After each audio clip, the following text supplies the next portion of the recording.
estou hoje aqui com o fisioterapeuta Luiz Edmundo, do Hospital das Clínicas da Universidade Federal de Minas Gerais, que também é fisioterapeuta do município de Betim, não é isso, Luiz? Isso aí. E o Luiz tem uma história muito longa na fisioterapia, formado na UFMG, já fez várias apresentações conosco, né, Luiz?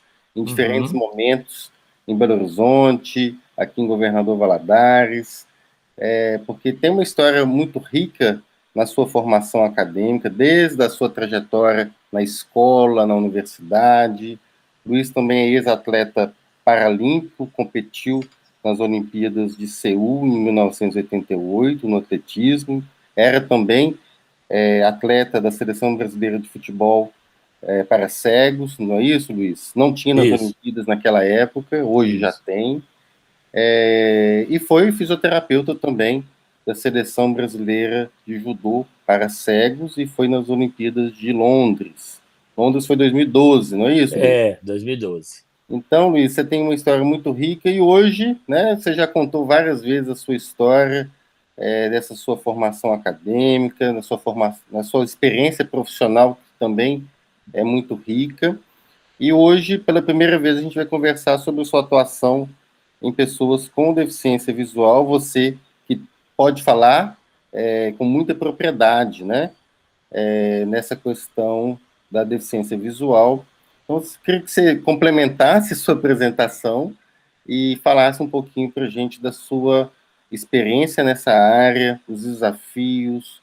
A gente está hoje aqui com a honra de ter duas colegas fisioterapeutas que atuam na gestão pública na área de reabilitação, que é a fisioterapeuta Renata Cardoso e Roberta Nunes, da CASPED, do Estado de Minas Gerais. Então, Luiz, as pessoas, para a gente falar e buscar construir juntos, estão aqui com a gente hoje, né? A gente não vai ficar falando sozinho, pensando o que podemos fazer. E é claro, como você está no Hospital das Clínicas, um centro de referência do Estado há muitos anos, eu tenho certeza que a sua fala ela vai enriquecer muito o trabalho tanto da Renata como da Roberta, porque você está na ponta, né? Né, trabalha em uma equipe multiprofissional há muito tempo, ouve muita gente falar dos pontos positivos, negativos, e você tem toda a trajetória aí da política, né? Então você pode falar para a gente aí as suas perspectivas. E aí, Renata e Roberta, fiquem à vontade também para perguntar, tá? A fonte de informações de quem está na ponta está aí, e é uma honra para a gente estar dando essa oportunidade aí para todo mundo conhecer o Luiz Edmundo. Luiz, com você. Tá. Então, Renata, Roberta, Peterson, vamos fazer aqui um bate-papo. Vocês podem interromper a hora que vocês quiserem. Isso aqui não é palestra, não é nada. Nós vamos conversar do assunto, viu, Renata e Roberta? Vocês fiquem à vontade mesmo. Ô, Peterson, eu comecei, na verdade é o seguinte, o meu contato com as pessoas de baixa visão é de infância, porque quando eu estudava aqui no Instituto São Rafael, as pessoas de baixa visão estudavam braille porque elas não eram estimuladas não tinha estímulo para usar auxílios ópticos, nada disso. Então a pessoa tinha baixa visão, pronto. Independente da baixa visão que fosse, ela ia estudar o braille, né? Tinha uns que conseguiam ler o braille com os olhos, para vocês terem uma ideia. E o pessoal desestimulava muito, porque na época falava que o braille, se ficasse lendo o olho com braille, a pessoa podia ter alguma dificuldade visual. Então era toda essa ideia. E isso foi. Então eu tive contato com essas pessoas muito tempo. E como eu fui da Seleção Brasileira de Futebol de Salão, eu noto não só nessa parte, porque tinha futebol de salão para os cegos e para o povo de baixa visão. Só que acontece que o povo de baixa visão, eles não enxergavam para jogar com as pessoas que enxergam normal, assim, né, que têm visão, são videntes, mas também não eram cegos para jogar com a gente. Eles sempre tiveram sem lugar. Até hoje isso acontece um pouco, né? Hoje menos, por quê? Porque agora a gente tem, né, os serviços e tal que consegue estimular, tem auxílios ópticos diferentes que consegue trabalhar com esse pessoal. Então, eu sempre tive contato com esse pessoal E quando eu entrei no Hospital São Geraldo, no Hospital das Clínicas, tinha uma vaga para fisioterapia na baixa visão. Era o início do trabalho. Então, uma dificuldade que eu enfrentei lá, bom, aí eu fiz o projeto, entrei, e uma das dificuldades foi que, naquela época, a gente que começou a construir o material, porque não tinha nada. Tinha-se muito pouco. E, se você pensar bem, hoje ainda tem muito pouco escrito e tudo. Tem mais do que naquela época, bem mais, mas ainda precisa de estudos, ainda precisa de descentralizar mais as coisas. Então, lá no Hospital São Geraldo, nós temos uma equipe de pedagogo, físio, TO e os oftalmologistas especializados na baixa visão. Então, lá nós atendemos, a porta de entrada é a baixa visão. Atende-se tudo que entra lá, desde que a porta de entrada seja a baixa visão, né? Pode ser baixa visão somente ou baixa visão associada a patologias múltiplas. Então, esse pessoal entra lá com a gente, eles passam inicialmente pela baixa visão. Por quê? Porque são os oftalmologistas da baixa visão que vão dar para nós o parâmetro, né? O diagnóstico, a acuidade visual e o que deveria ser trabalhado ali. Não adianta ter o oftalmologista fazendo isso e não ter a fisioterapia, a terapia ocupacional e a pedagogia trabalhando. Não adianta. Então, o oftalmologista faz o diagnóstico, mas o trabalho do dia a dia que vai evoluir com esse paciente é nosso, nós fisioterapeutas. Nosso trabalho é extremamente importante nessa parte. Extremamente importante e extremamente essencial. Esses pacientes vão voltar periodicamente aos oftalmologistas para serem reavaliados, e aí vão mudar os auxílios. Às vezes a visão percebida pelo oftalmologista é pior, eles acham determinada quantificação.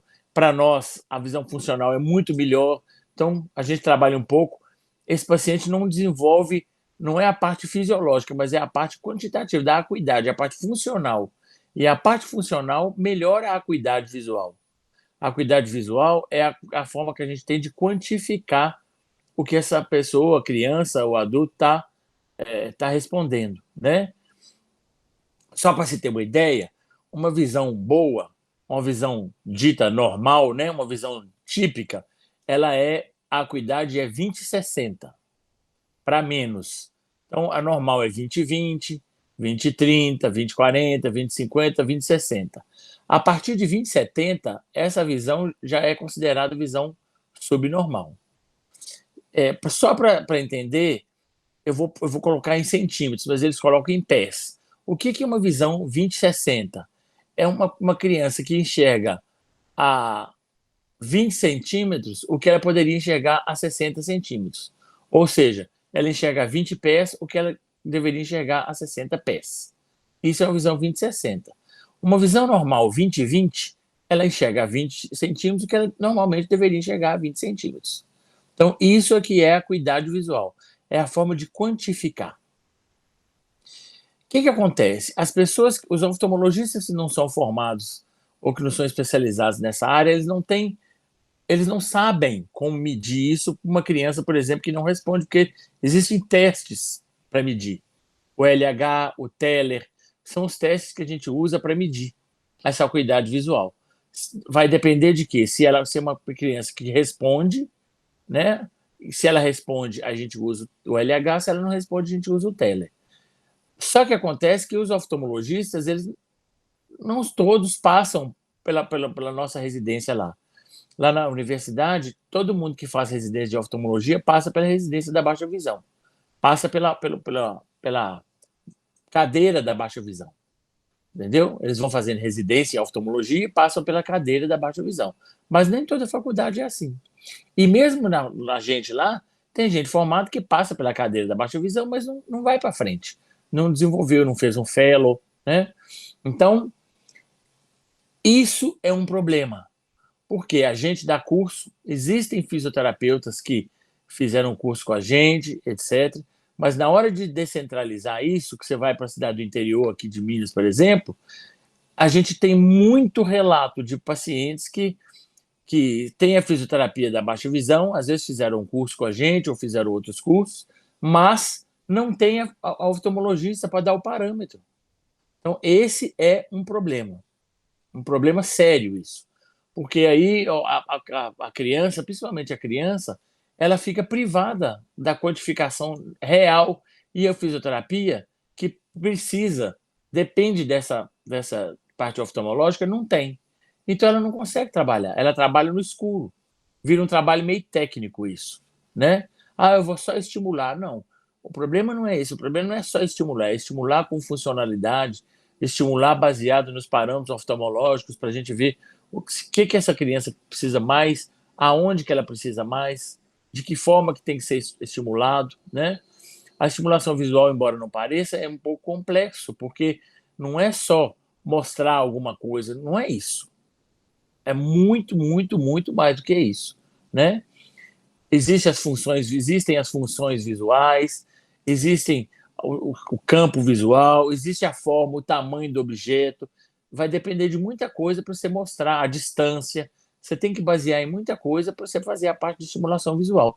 E tudo com muita funcionalidade. Não adianta mostrar, não é uma coisa técnica repetitiva. Tem que ter funcionalidade. E o que a gente mais percebe, o que eu mais percebo, é a falta de oftalmologistas especializados para fazer essa coisa. Então, isso é muito difícil mesmo. A oftalmologia na baixa visão não é uma coisa que dá dinheiro. Ela dá uma clínica muito importante para os oftalmologistas. Clinicamente falando, para eles é muito bom aprender, mas não é uma coisa que dá dinheiro, não dá cirurgia, não dá, sabe? Não é um glaucoma, não é uma córnea, né, que tem transplantes, essas coisas todas. É baixa visão. Quando eles fazem, eles descobrem que dá uma clínica. Como profissional, eles crescem muito quando fazem baixa visão. Só que não é uma coisa muito descentralizada oftalmologicamente falando. Então, isso é uma grande dificuldade. Lá no nosso serviço, as crianças entram pela oftalmologia, passam para a gente faz uma avaliação, começa o tratamento, o acompanhamento, seja crianças de interior ou crianças aqui de BH, e as de interior, a gente muitas vezes, dependendo do lugar, às vezes é muito longe, o que acontece? Essas crianças voltam periodicamente, às vezes não tem como voltar, por exemplo, semanalmente, que seria o ideal, mas a gente vai fazendo o controle. Agora, com essa pandemia, os atendimentos online vieram para ficar, então a gente faz um acompanhamento, faz um atendimento online, essas crianças vêm periodicamente para a gente avaliar melhor ainda a parte funcional, o comportamento visual, que é muito importante. E a pedagogia faz todo o trabalho de pré-escolar, o trabalho pré-escolar e o trabalho da escola.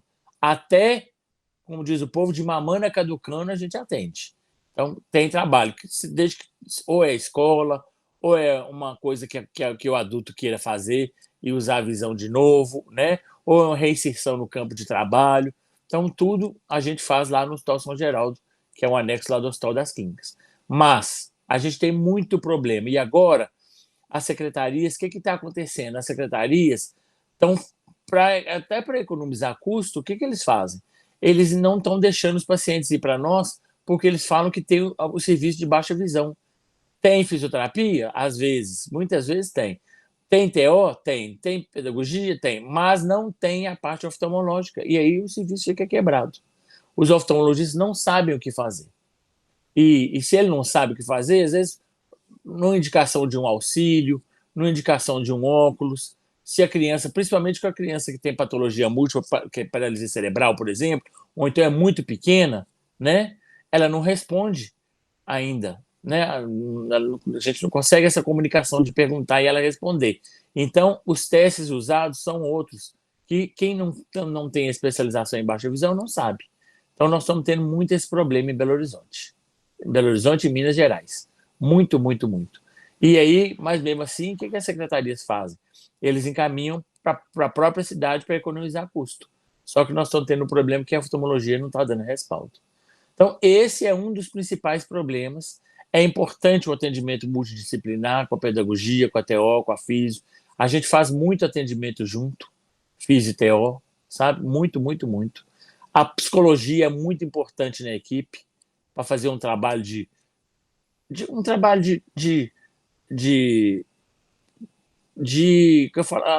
para a família ter uma coparticipação no tratamento. Então, a psicologia faz muita falta nesse tipo de trabalho, entenderam? é muito importante. Nós, do Hospital das Clínicas, agora de São Geraldo, a gente está sem oftalmologista. Isso é uma coisa muito ruim, mas é muito privilegiado quem tem esse trabalho junto com a equipe multidisciplinar, o trabalho da psicologia. Então, são essas, sabe, Petros, as dificuldades que a gente tem hoje de descentralizar, de fazer com que as crianças, por exemplo, porque Valadares não é um lugar perto de Belo Horizonte. A gente tem crianças aí de Carlos Chagas, que ainda é depois de Valadares, né? É longe, passa um aperto, porque às vezes as crianças vêm no carro da prefeitura, sai daí, por exemplo, meia-noite, para o atendimento que chega aqui 6, 7, 8 horas da manhã, para atender 1 hora para a criança voltar. Isso é outra dificuldade. Outra dificuldade.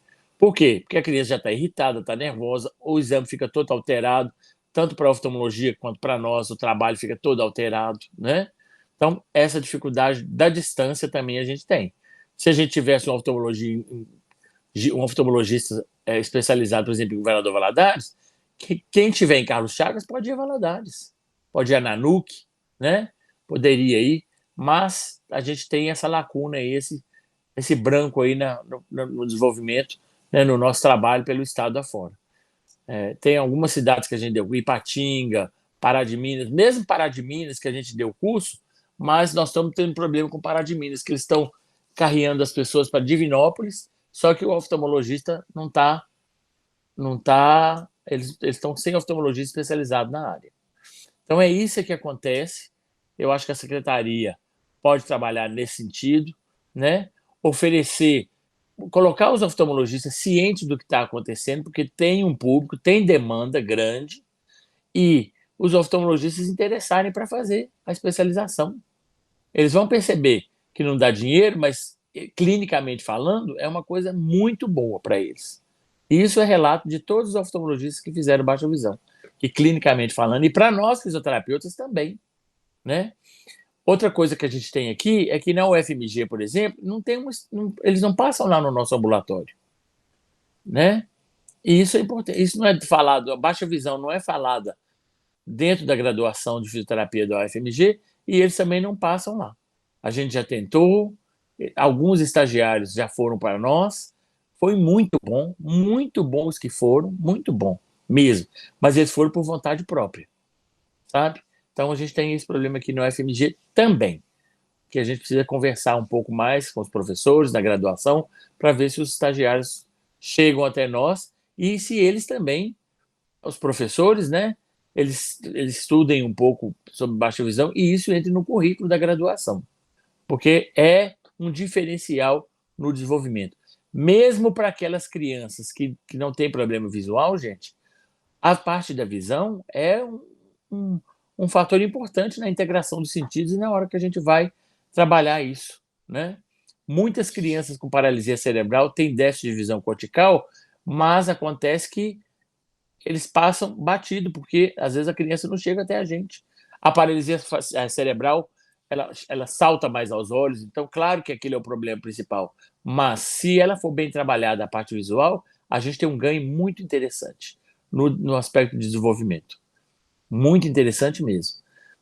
Então, eu acho que precisa ser trabalhado na graduação, aqui, aí na UFJF, né? Precisa se pensar nisso para dar oportunidade para os alunos passarem por isso. Então, eu acho que isso é muito importante. E a parte oftalmológica também. Petra, você quer completar alguma coisa? Muito bom, Luiz. A gente está aprendendo muito aqui com você. Só para te falar que chegaram aqui a Ana Leite, da CASPED também, compondo com a Renata e Roberta. Bom dia, pessoal. Bom dia, Ana. E chegou também a nossa estudante aqui que está desenvolvendo um projeto comigo, a Maria de Cássia, aqui do campus de Governador Valadares. Bom dia, Maria. Bom dia. Luiz, gostei muito dos pontos que você colocou, né? A questão da capacitação dos oftalmologistas, né? Isso é um ponto crítico que você coloca. E a questão da nossa formação, né? Realmente é algo que não é explorado nos cursos de graduação, é algo novo para muita gente, quando a gente comenta, quando a gente fala. Então, acho que você já coloca 2 pontos críticos. E essa questão de Carlos Chagas é longe até para a gente aqui em Valadares. Pois é. Então, imagina para ir para Belo Horizonte, né? Então, gente, eles passam muito aperto, Peterson, porque pega o carro e às vezes o carro sai com muita gente. Então, o que acontece? Eles saem daí 2 horas da manhã. Já não é um horário bom de acordar. Aí eles pegam muito, porque tem gente que tem exame 8 horas, 9 horas, vai todo mundo. E às vezes a pessoa consegue marcar no São Geraldo, a gente sempre tenta facilitar isso, mas marca, por exemplo, 1 hora da tarde. Então, o comportamento, o posicionamento da criança, o comportamento para o exame oftalmológico é outro. Isso interfere no exame, interfere para nós, para fazer o acompanhamento, sabe? É muito difícil isso, é muito difícil para as pessoas que levam as crianças. Muito complicado mesmo. Com certeza, né? Com certeza é um ponto crítico. Essa descentralização é extremamente importante. E uma curiosidade minha, Luiz, a gente se conheceu, né, no CIEM, né, Centro de Investigação de Esclerose Múltipla. Você trabalhava com esses pacientes, não sei se trabalha ainda. Não, trabalhava. Agora Que não você mais. falasse um pouquinho dessas outras patologias relacionadas com a baixa visão. A esclerose múltipla, eu lembro que você trabalhava com a questão da fadiga, né? Mas como que é a questão das outras patologias relacionadas com a baixa visão? Quais são as principais? Você falou de paralisia cerebral, glaucoma, quais são as outras que você observa aí? Tá. O que acontece? As patologias que podem dar baixa visão, as que a gente mais vê é glaucoma, retinose pigmentar, retinopatia da prematuridade, né? E outra coisa importante, Peterson, que a gente precisa falar é os exames bem feitos nos hospitais, a gente precisa enfatizar um pouco, porque às vezes a criança é muito prematura, tem retinopatia da prematuridade, ela precisa chegar na baixa visão. Às vezes ela chega na retina, lá no hospital das clínicas, lá no São Geraldo, tudo bem, lá a coisa acontece. Ela chega na retina, ela vai para nós, logo, rápido. Mas tem muitos lugares que não tem muita informação, maternidade, então a pessoa tem retinopatia da prematuridade, vão passar lá para um oftalmologista, mas elas não vão ser estimuladas, porque muitos oftalmologistas não mandam. Então tem essa lacuna também. Então, glaucoma, catarata congênita, retinopatia da prematuridade, as distrofias maculares, são patologias oftalmológicas que aparecem. Agora, as patologias associadas, a gente vê muito, são variadas, sabe? Porque qualquer patologia associada pode vir também com baixa visão. A paralisia cerebral tem o déficit de visão cortical, que é a alteração, não a parte fisiológica do olho, mas a alteração a nível neurológico mesmo, de condução nervosa, né?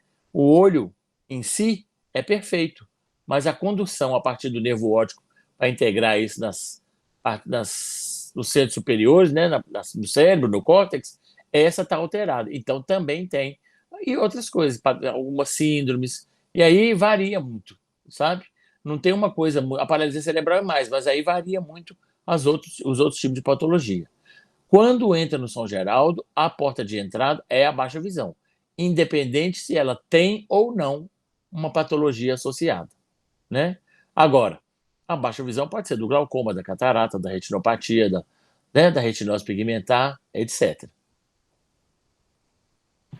Ok, Luiz. Pessoal, se vocês quiserem fazer perguntas, fiquem à vontade aí, tá, gente? Pode levantar a mãozinha que eu vou ver aqui e passo para vocês. Luiz, uma outra pergunta que eu tenho em relação ao desenvolvimento da fisioterapia. Eu lembro que você comentou de uma fisioterapeuta e colega que desenvolveu um instrumento, né, de avaliação, ela até fez o mestrado na área. Como que você percebe o desenvolvimento da fisioterapia na questão da baixa visão? Apesar da gente não falar isso tanto na universidade, na graduação, você foi aprendendo também, né, ao longo do tempo. E o que você acha que mais desenvolveu? Quais são os pontos mais que você percebe da importância da fisioterapia nesse trabalho? A Luciana Rossi trabalha comigo, a fisioterapeuta, e ela desenvolveu um método de avaliação funcional da visão. Ela foi a tese de mestrado dela, se alguém que procurar aí vai achar, né, sobre a VIF, que é a avaliação funcional da visão, e ela desenvolveu um método de avaliação. Outros métodos já foram desenvolvidos lá na Universidade de São Paulo. Então, assim, essa avaliação é uma coisa que vem crescendo. Métodos diferentes, formas diferentes de trabalhar. Hoje em dia o trabalho está um pouco mais desenvolvido, as pessoas estão tendo mais curiosidade, está crescendo isso no aspecto fisioterápico. Eu noto que está crescendo, né? Aqui em Contagem, nós temos SER aqui de Contagem, que tem fisioterapeutas lá que trabalham especificamente com baixa visão, estão já desenvolvendo mestrados, doutorados. Então, isso, graças a Deus, na parte da fisioterapia, vem acontecendo. Precisa mais? Precisa sim, né? Para quê? Para a gente descentralizar isso. Então, precisa mais de conhecimento, precisa mais desenvolver, precisa mais pesquisa, né? Tem coisas desenvolvidas? Tem, mas ainda é pouco, né?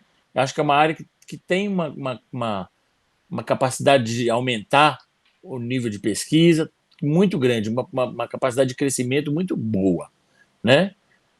Então, assim, vale a pena a gente entrar um pouco mais no assunto, vale a pena a gente desenvolver um pouco mais, fazer pesquisas e procurar saber, porque são coisas muito importantes e é aquilo que eu falei. Se para a oftalmologia dar uma clínica muito grande, para nós também. Para nós também. Eu sempre trabalhei com neuropediatria, mas a minha visão hoje da neuropediatria, com o que eu sei de baixa visão, o meu trabalho fica muito, muito mais capacitado. Eu me sinto muito mais capacitado para trabalhar com neuropediatria hoje, sabendo que eu sei de baixa visão. Então, para nós também dá uma clínica importante, né? E a visão é um sentido primordial para o desenvolvimento. Você precisa saber estimular ela. Às vezes a criança não tem a capacidade de usar a visão como ela deveria, e é a gente que vai ensinar isso. Então, tem muita coisa para ser desenvolvida. Muita, muita, muita. Legal, Luiz. A Roberta está com a mão levantada. Roberta, pode fazer a pergunta. Ei, Luiz. Fala, Robertinho. 2 pontos aqui que eu queria entender melhor.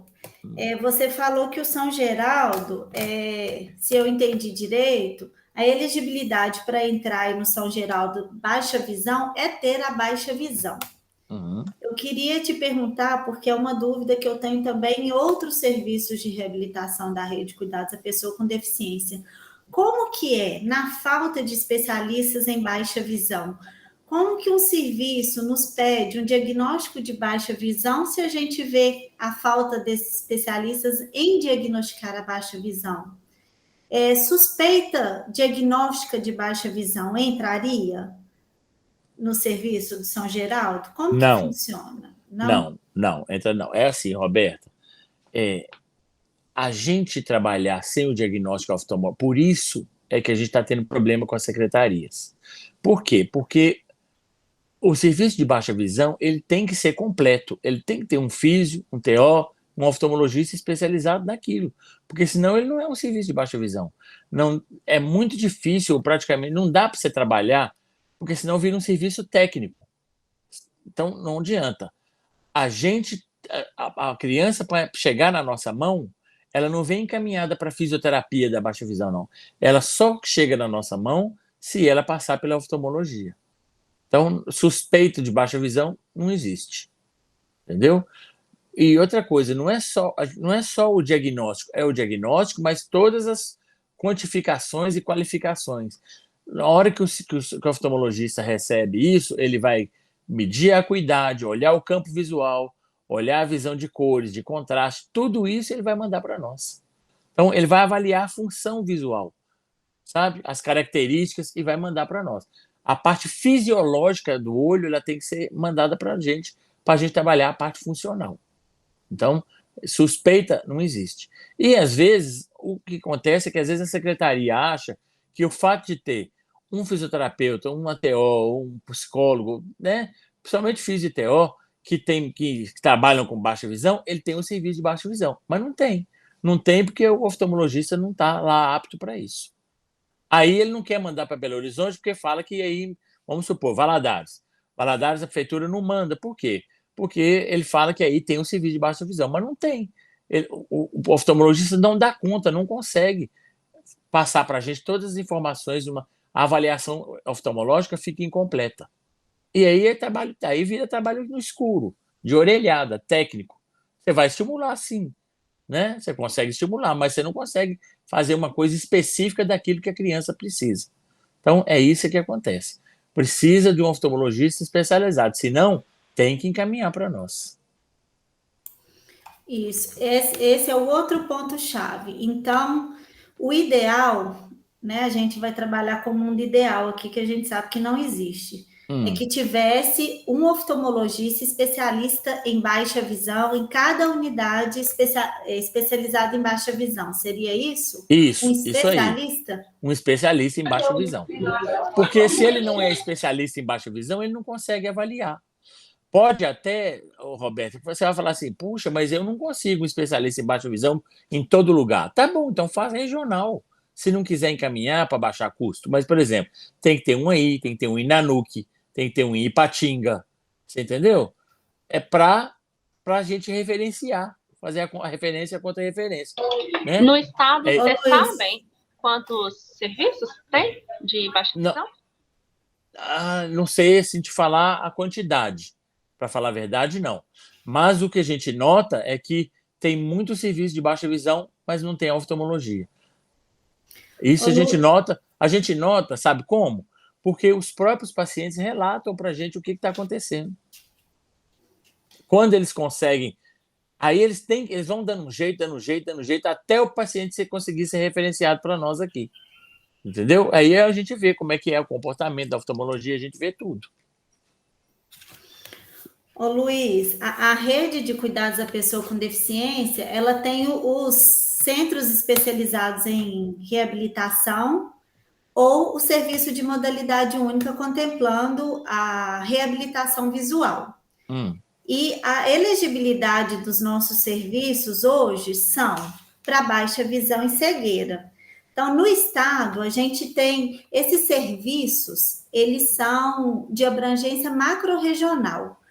Só existe uma macro-região no estado que ainda não tem, mas para ser habilitado, que é a região noroeste. Então, a gente tem 14 macro-regiões, e dessas 14, a gente tem 13 que tem um centro especializado em reabilitação visual. Porém, a gente cai nessa daí que você está falando. Tem equipe completa, multidisciplinar e inter, físio, fono, TO, pedagogo, psicólogo e médico oftalmologista, mas não é oftalmologista especialista em baixa visão. Tem uns até que tem.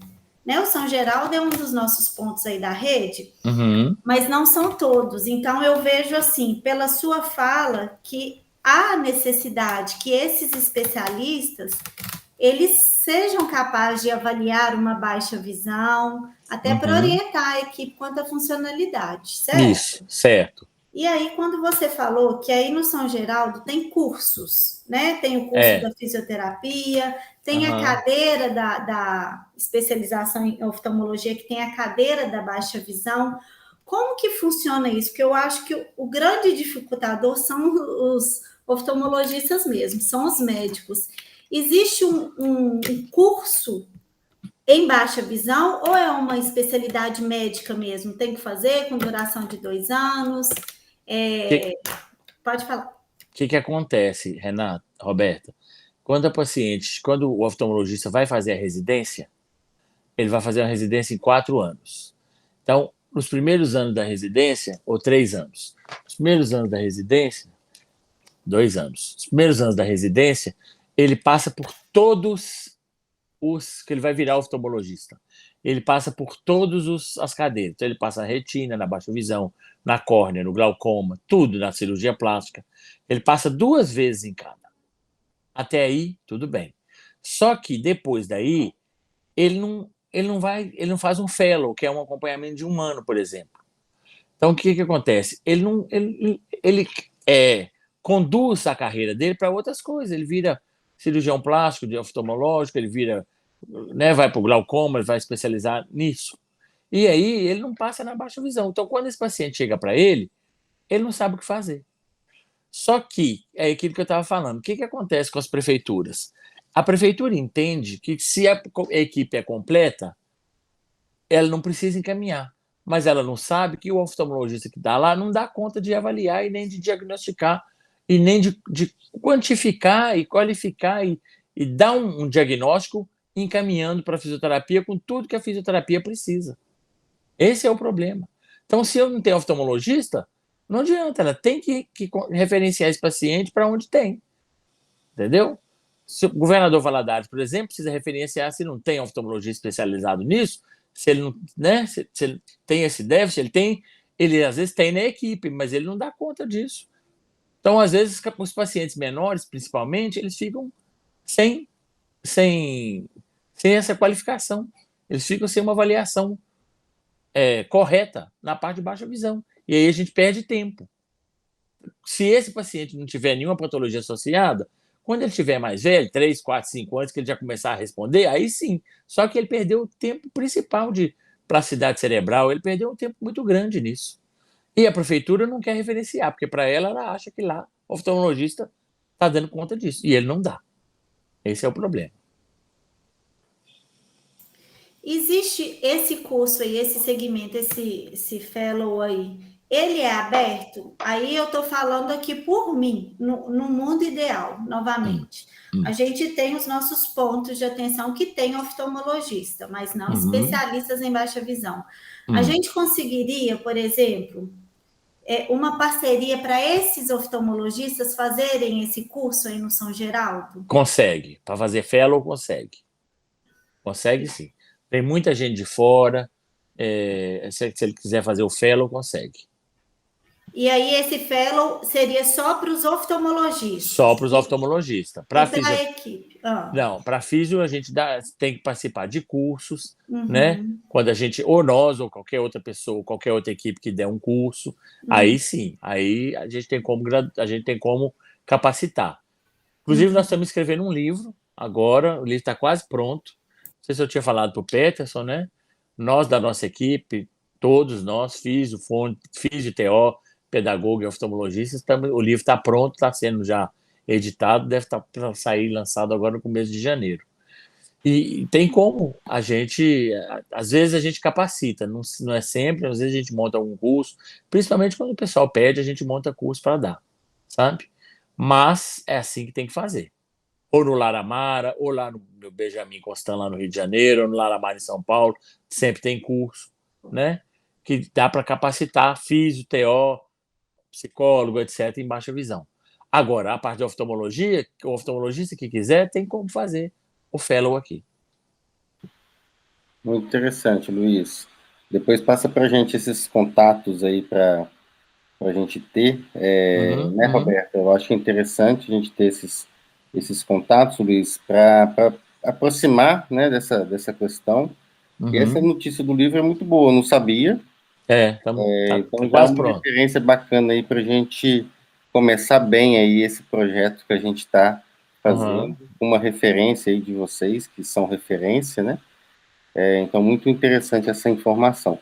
Deixa eu te perguntar uma outra coisa, Luiz. O Teller e o LH, que são os testes, né, da questão da acuidade, a fisioterapia acompanha de alguma forma a aplicação desse teste? Acompanha, se quiser, a gente acompanha sim. O que acontece? Com o passar do tempo, o número de pacientes vai aumentando e, às vezes, a criança, por exemplo, é avaliada aqui pela oftalmologia nas quintas à tarde. E a gente, às vezes, está atendendo no mesmo momento. Mas, se quiser, a gente pode acompanhar sim. É até importante. Você sabe por quê, o Peterson? O posicionamento da criança é muito importante. Às vezes, os oftalmologistas estão lá, mas aqui acontece quando, por exemplo, se o professor, se o preceptor não está na sala junto. E às vezes o mau posicionamento no colo da mãe para avaliar uma criança dá diferença para pior no exame. Então, muitas vezes, quando a gente nota isso, para vocês terem uma ideia, a gente percebe isso quando você vê uma criança que vem avaliada da oftalmologia, que tem uma acuidade visual, mas quando ela chega para nós, funcionalmente falando, a visão dela é muito melhor do que foi avaliado lá. Provavelmente foi um erro de posicionamento, às vezes a criança não estava bem adequada, não estava bem posicionada, ou era mais espástica, né, se for uma paralisia cerebral, etc. Então, é muito importante, sim. Muitas vezes o fisioterapeuta está na sala na avaliação, o terapeuta ocupacional também. Está na sala para uma avaliação para posicionar corretamente a criança, para ela render o máximo possível que ela pode no exame para fazer uma avaliação bem feita, a parte oftalmológica. Ô, Luiz, Uma outra pergunta, uma curiosidade nossa, eu acho que de todos, como que é, né, um fisioterapeuta sem visão, né, que é seu caso, avaliar crianças sem a visão? Como que é essa sua experiência? Eu acho que isso para a gente, eu acho que pode enriquecer muito para muitos profissionais, para os estudantes. Como que você desenvolveu essa sua capacidade de avaliar uma criança com deficiência na visão? Tem que ter olho clínico. Mas é o seguinte, quando eu comecei a trabalhar com baixa visão, eu só tinha o conhecimento que eu já conhecia pessoas com baixa visão. Mas eu sabia que eu ia ter eu sabia que eu ia ter essa, eu tinha que transpor essa, essa parte, essa barreira, sabe? Então, eu uso todos os meus sentidos para eu avaliar um paciente com baixa visão. Se é um paciente que anda, etc. e tal, então eu uso tudo. O jeito dele se comportar, como é que ele, né, como é que eu percebo que ele olha as coisas no sentido de que ele vai lá e faz um alcance, de que lados, um lado, o outro, a marcha, tudo. É uma observação, Peterson, assim, ampla, que eu uso todos os meus sentidos, tudo que eu posso, audição, tudo que eu posso, eu uso para avaliar. E quando a criança é neném, eu descobri o seguinte: eu punha a criança no colo, às vezes ia mostrar, só que como a criança, o bebê, ele ainda não está, ele ainda não amadureceu o sistema nervoso central, quando uma criança, por exemplo, está fixando, ou então quando ela tem paralisia cerebral, isso acontece também muito, quando ela está fixando, ela diminui a frequência respiratória. É como se eu diminuísse a minha frequência respiratória para eu concentrar mais no que eu estou vendo. Isso acontece com eles. Aí eu comecei a perceber se uma criança estava fixando o olho naquilo que eu estava mostrando ou não. Tem ainda as minhas dificuldades, né? Às vezes, mas eu desenvolvi de tal forma que muitas vezes as pessoas que estão avaliando comigo me perguntam: o que você acha? É uma coisa muito legal isso. Você acha que fixou, que não fixou? Então, assim, sabe? Tem ainda as minhas dificuldades? Tenho, mas a gente usa muito tudo que a gente pode e vai descobrindo, igual essa parte da parte respiratória, né? Dos centros respiratórios superiores, que eu noto que os bebês, eles às vezes, né? Eles para fixar, muitas vezes, eles diminuem a frequência respiratória. Aí eu sei que ele fixou. Muito interessante, Luiz. Mais alguma pergunta, gente? Aproveitem aí o Luiz. E, Luiz, como é que está a questão da seleção você trabalhou na seleção paralímpica, né, de judô, também deve ter sido uma experiência muito legal. Muito bacana, mas aí quando foi em 2017 eles me dispensaram, e por quê? Porque eles criaram um centro de treinamento paralímpico, foi feito em São Paulo, muito legal, muito grande, muito bem gabaritado, capacitado, sabe, com muitos implementos, muito bem aparelhado, e aí eles preferiram pegar as pessoas lá de São Paulo mesmo, porque facilita, não tem que viajar de avião, essas coisas todas. Então eu fiquei 6 anos na seleção de judô, porque sou judoca, né, e facilitou, e então, embora minha área seja neuropediatria, eu gosto muito também da ortopedia e fui trabalhar com eles lá. Na verdade, era uma fisioterapia mais de emergência, assim. Por que era de emergência? Porque ou eu estava em competição ou eu estava em fase de treinamento, que durava 10 ou 15 dias. Então, se fosse uma coisa muito complicada, a gente liberava o atleta para ele ir para sua cidade para ele se tratar. Lá, comigo, era uma coisa tinha que ser uma coisa rápida, que eu tinha que voltar esse atleta para os treinamentos, para ele aproveitar toda a fase de treinamento. Fiquei 6 anos lá e agora eu não estou mais, não. Agora estou mais sossegado aqui, que era muito trabalho. Muito trabalho. Dar conta de Betinho, do Hospital das Clínicas e também da seleção não era fácil, não. Luiz, nessa linha do esporte, né? Você que foi atleta olímpico, foi para a Olimpíada, tanto como atleta como profissional, como que você vê essa questão da criança que está num serviço de reabilitação, em um centro de referência, como que ela pode ultrapassar todas as barreiras e virar um atleta olímpico? Você tem outros casos aí interessantes, com certeza que você conheceu muita gente no esporte, né? Mas quais são os facilitadores para a gente não só tratar a questão do aspecto físico, né, a função no aspecto clínico, mas a gente avançar para o esporte, que aí, com certeza, eu acho que é a reabilitação plena. O que você, né, aconselha, o que você já viu de experiência interessante, que você é uma experiência também nesse ponto, né, de ter sido estimulado desde criança para chegar a ser um atleta, formar em fisioterapia. E aí, como que a gente pode pensar em políticas públicas para a gente ter mais atletas? Ô, Peterson, isso é muito legal e interessante você ter tocado nesse assunto. Eu acho que depende de algumas coisas. Depende, o trabalho de base do atleta paralímpico é um trabalho muito difícil. Porque o que acontece é que a gente só vê o esporte paralímpico. Na verdade, gente, o esporte, quando ele é de alto rendimento, ele é um pouco exclusivista, assim. Ele exclui um pouco as pessoas, infelizmente. É assim. Por que ele exclui? Porque quem vai para a Paralimpíada é quem é o supra-sumo, ainda mais hoje em dia, que as coisas estão ficando mais profissionais, é o atleta de ponta, esse vai. Então a gente só vê esse atleta que aparece, que são poucos em relação ao mundo de gente. Então o que precisa é a gente ter olho clínico voltado para isso. Não só a secretaria captando esses atletas e vendo em todo mundo um potencial para ser um futuro atleta paralímpico. Mas nós, fisioterapeutas, na hora de tratar, uma criança com síndrome de Down, uma criança com baixa visão, uma criança com paralisia cerebral. A gente vê nesse pessoal, a gente tem que ter olho clínico para tratar e ver nesse pessoal um futuro atleta. A gente é que tem que mudar a visão para isso acontecer. Não só nós físicos, mas o pessoal da secretaria, os prefeitos, os governadores, para dar um apoio maior, né? É muito difícil, patrocínio. É interessante a secretaria estar junto com esse tipo de coisa para poder ter conseguir ter atletas que são mandados para a seleção brasileira. E mesmo que não vão para a seleção, se aquele deficiente é encaminhado para a prática do esporte, gente, o esporte para mim na minha vida, o que eu faço hoje, eu tenho uma boa noção de tempo, de espaço, uma boa mobilidade, mas eu devo ao esporte. Eu jogo futebol desde 9 anos de idade, né? E o esporte ajuda nós, deficientes visuais, por exemplo, a nos manter, a socializar, a manter uma boa orientação tempo e espaço, uma boa orientação espacial, uma boa mobilidade, né? Não ser aquele deficiente visual que anda com medo, ou que anda assim, que tem uma dificuldade na localização de espaços novos. Tudo isso o esporte me deu.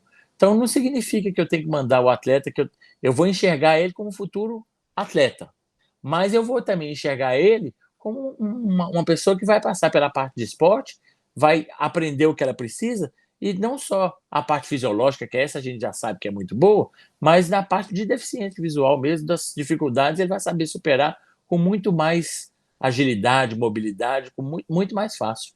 Então, a gente tem sim que ter olho para isso. E outra coisa, gente, o atleta, aquela criança que vai para o esporte, até financeiramente falando, se a gente pensar no capitalismo assim, ela vai dar menos custos para o Estado.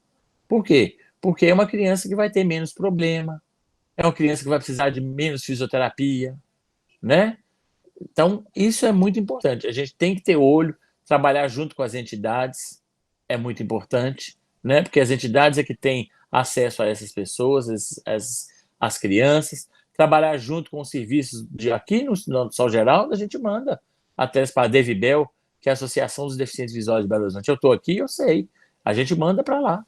Já teve gente, Betim, eu estou lá. Mas eu estou lá, eu participei, então eu tenho esse olho clínico. Eu coloquei isso para o pessoal lá. Mas a Secretaria de Saúde tem que ver aonde estão essas pessoas para trabalhar isso. O rendimento é outro, é muito melhor. A qualidade de vida dessas pessoas é muito melhor. Muito legal, Luiz. Luiz, eu já conheço bem sua história, né? Mas eu acho que seria interessante você comentar, né? Sua mãe trabalhava no Hospital São Geraldo, no Hospital das Clínicas. Quando fez o diagnóstico, ela já tinha um certo conhecimento, né? E a sua criação foi muito na questão da autonomia. Eu lembro de você contar a questão de você andando de bicicleta e os colegas tudo assustados, né, com a sua capacidade de superar desafios. Conta um pouquinho para a gente essa questão da bicicleta aí, porque é uma coisa muito interessante a forma que você foi criado. O que acontece, gente? Quando isso faz parte, inclusive, eu acho que o governo pode ajudar nisso. O governo que eu falo é a prefeitura, todo mundo. Por quê? Porque a família é um fator primordial de todos nós, sejamos deficientes ou não. E para nós deficientes, muito mais. A minha mãe trabalhava no glaucoma, no São Geraldo. Eu falo com ela que ela enterrou meu umbigo lá, só pode. Porque ela trabalhou lá, a minha irmã passou por lá para trabalhar também, e agora eu.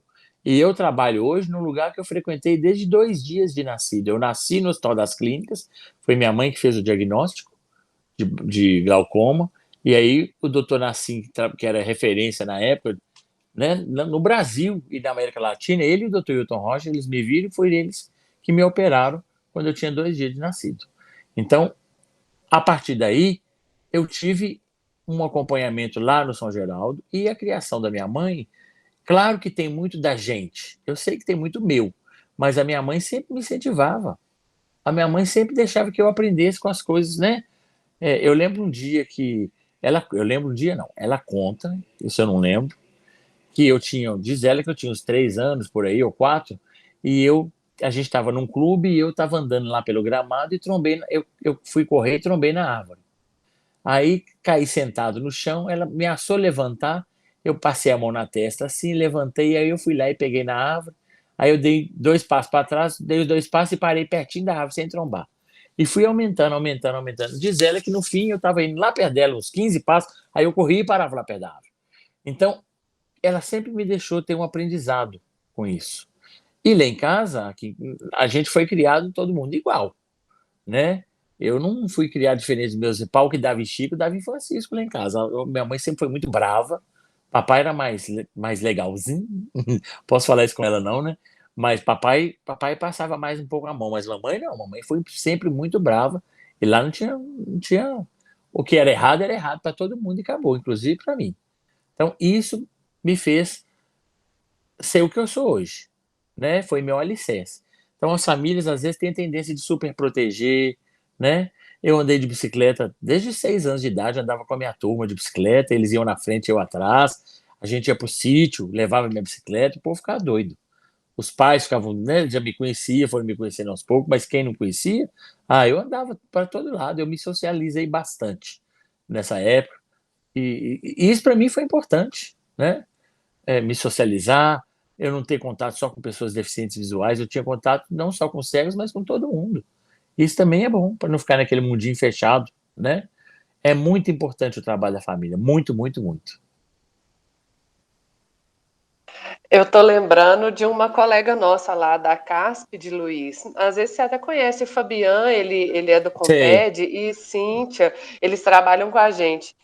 E a mãe da Cíntia foi um pouco parecida com a sua, colocou ela para andar de bicicleta também, desde novinha, para a gente ver a importância, né, dessa... E a gente tem, Renata, uma mobilidade muito maior quando a gente tem esse tipo de comportamento da infância que a família ajuda, sabe? É muito boa a mobilidade que a gente adquire, é muito importante para a sobrevivência nossa mesmo, assim, para o dia a dia, para o cotidiano, para o trabalho, tudo, sabe? É muito importante isso. E aí, quem não tem essa oportunidade de nascer numa família com esse estímulo, é aí que entra, né, os profissionais, a fisioterapia, a equipe multi. Exato. Você falou tudo agora, exatamente isso. É aí que entra. Ô Luiz, nossa, dá vontade de ouvir o dia todo.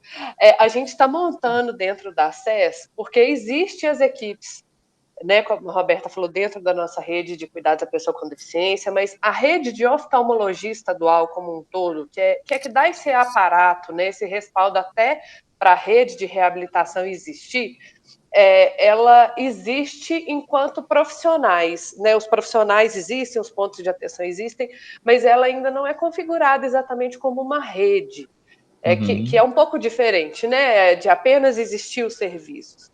E a gente está caminhando nesse sentido de tentar reunir, de tentar conversar para estabelecer essa rede que é muito importante, inclusive, para a gente enquanto reabilitação.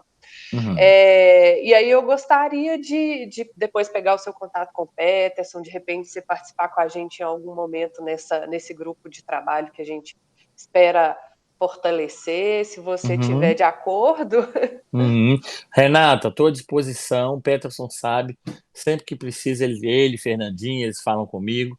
À disposição, o dia que vocês precisarem, quiserem, online, ao vivo, do jeito que vocês quiserem, a gente combina e vou com o maior prazer mesmo. Nossa, te agradeço muito, né? Às vezes a gente agenda uma conversa entre a gente para tirar esse tipo de dúvida, porque nós não somos da área, né? Da área da ponta, a gente é da gestão, mas precisa unir os dois conhecimentos para criar um trabalho efetivo, né? Então, você se colocando aí à disposição, é perigoso que a gente te incomode aí de vez em quando. Por favor, quando você quiser. Quando você quiser. Ô, Renato, só certo. uma pergunta, uma curiosidade. Sim. Você está em casa? Tô. Tá ouvindo sua minhas casa... galinhas? As galinhas da Angola, tá cantando aí? Ai, é assim, Luiz, elas gostam de participar das reuniões. É só eu entrar numa reunião que elas começam. Gente, eu tô ouvindo aí, acho o máximo galinha da Angola, muito legal. Para o serviço online, elas incomodam um pouco, sabe? Então, para mim, o dia que você falar comigo, você pode deixar elas, viu? Então tá. Muito pelo contrário, eu gosto muito. Tô ouvindo as galinhas da Angola aí. Tá certo, Confesso Luiz. que eu não tinha ouvido, viu, Luiz? Nem eu. Gente, as galinhas da Angola dela canta bonitinho. De vez em quando é bonitinho, mas todo santo dia não é bonitinho, não. Já Para, incomoda. Renato, para. Você sabe que eu tinha um vizinho, gente. Eu tinha um vizinho, quando eu morava lá no Santa Mônica, que ele tinha um galo. E o galo me acordava todo dia cedo, que eu tinha que estar 5h30, eu tinha que sair de casa, 5h20. E quem me acordava era o galo. Aí, foi um dia, eu acordei, mas estou esperando o galo cantar, Quando eu olhei no relógio, já estava muito atrasado. Aí eu fui trabalhar, quando foi à noite, eu fui no meu vizinho, Walter. Falei, ô Walter, ué, o que é? O galo dormiu mais que a cama, que eu fiquei esperando o galo me acordar. Aí ele falou para mim, falou assim, não, rapaz, eu comi o galo esse fim de semana. Eu falei, pelo amor de Deus, comi o meu despertador? Se pode. Eu sou muito da roça. Eu nasci em Belo Horizonte, mas eu sou muito da roça. A família do meu pai é de Salinas, da minha mãe é de Rio Vermelho. Então, minha vida inteira foi andando a cavalo, misturado na bossa de boi. Eu adoro, amo o mato. Quer me ver feliz? Leve eu pro mato. Ô, Luiz, eu sou do Cerro, viu, Roberta? Aí, Roberto, pois é, minha mãe é de Rio Vermelho. Chegou junto. Aí, pois é, tamo junto. Ô, Luiz, muitíssimo obrigado, tá? Eu vou continuar conversando com você rapidinho, mas a equipe todo mundo, né, Renata, tem reunião agora?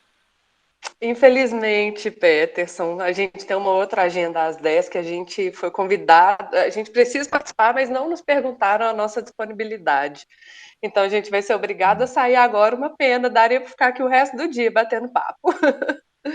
Nós vamos ter a oportunidade de bater papo, viu, Renata? Pode ficar tranquilo. Que bom. Muito obrigada, então... Peterson. Obrigada também, Luiz. E eu acho realmente que a gente vai precisar de outras conversas, né? Porque a questão da oftalmo eu penso que ela é muito específica, né? Então não tem muito assim. Então, se a gente quiser aprender um pouquinho, a gente tem que colar com quem sabe, porque não brota, né? Então, é isso. Estou à disposição, viu? A hora que vocês quiserem, precisarem, peguem um contato, a gente vai conversar mais vezes. Muito obrigada. Nada. Obrigada, Peterson, Luiz, Maria de Cássia hoje ficou caladinha, mas é nossa parceira também. E só fortalecendo aí que a Renata e a Carol falaram, o Luiz já colocou disponível, e aqui é assim, Luiz, dá o braço, a gente puxa o corpo todo. Vamos embora, tamo junto. A gente precisa dessa parceria, né? A gestão caminhar aí com a universidade e com a ponta também. Às vezes a gente fica um pouquinho distante, mas para fazer a coisa funcionar, a gente tem que mais ouvir do que falar, né, Renata e Carol? E a gente está nesse momento aí. de angariar boas parcerias para a gente alavancar essa reabilitação visual no estado. Obrigada, Vai dar viu, certo. pessoal? Tchau, Roberta. Obrigado. Obrigada, Ô, gente, muito Tchau, obrigada. Gente, Obrigada, obrigado. Peterson. Obrigada, Mari. Muito obrigada, Luiz. Até a nossa próxima. Não Se será a Deus última. quiser. Não, Se se Deus Deus quiser. quiser. Então tá. Ô, gente, Tchau, brigadão. pessoal. Renata, Roberta e Obrigada. Carol, muitíssimo obrigado, tá? Então, tá. O projeto foi submetido, tá? Da nossa pesquisa. Em breve eu vou fazer um contato para a gente falar. Vocês vão participar da validação do conteúdo do instrumento, assim como o Luiz. Vão ser 3 profissionais da ponta, né, para trabalhar na validação do instrumento. E eu vou convidar vocês também para participar dessa validação. Ou seja, vai ter profissionais da assistência e da gestão para validar um instrumento de avaliação da nossa pesquisa. Ele foi submetido para o Comitê de Ética, acredito que em janeiro, fevereiro já vai estar aprovado. Aí a gente vai passar para vocês um cronograma uma agenda para esse processo de validação, tá? Então as coisas estão andando, tá bom? Ótimo, muito essa bom. conversa que eu marquei com o Luiz estava na programação exatamente para a gente ouvi-lo, né, aproximar vocês e começar esse trabalho conjunto mesmo, tá bom? Ô, Peterson, muito obrigada. Acho que a gente vai colher bons frutos aí dessa aproximação. Muito obrigada mesmo. Com certeza. Até a próxima, Tchau, pessoal. gente. Um abraço. Tchau, Um tchau. abraço. Tchau, tchau.